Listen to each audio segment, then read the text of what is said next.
At bilang tugon sa mga pangangailangan ng ating mga mamamayan, matagumpay na naisakatuparan ang pamamahagi ng 50 kahon ng mga food packs para sa mga apektado ng mga nagdaang bagyo sa Barangay Tayamaan, Mamburao Occidental, Mindoro. Yan ang balitang tinutukan ni Patroluman Eloisa Joy Beredo. Bilang tugon sa pangailangan ng mga mamamayan na naapektuhan ng sunod-sunod na bagyong Dante at Emong, matagumpay na isinagawa ang pamamahagi ng 50 boxes of food packs sa Sitio Dungon, Barangay Tayamaan, Mamburao Occidental, Mindoro.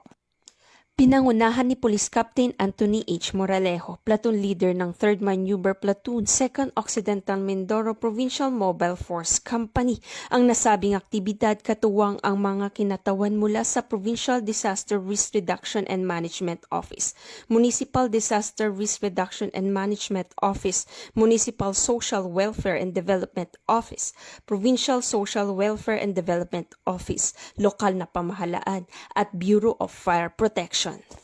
Layo ng aktibidad na maibsan ang paghihirap ng mga pamilyang nasalanta ng kalamidad at maipadama ang malasakit ng pamalaan sa mga nangangailangan. Ang hakbang na ito ay bahagi na patuloy na pagtutulungan ng iba't ibang ahensya ng pamahalaan upang masiguro ang mabilis na pagtugon sa mga sakunang kinahaharap ng mga komunidad.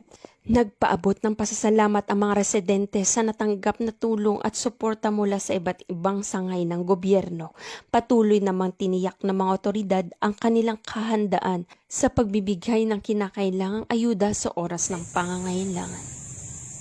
Mula dito sa Calapan City, Oriental, Mindoro, ako ang iyong PNN Correspondent Patrolwoman Eloisa Joy B. Beredo, alagad ng batas, tagataguyod ng Balitang Pulis.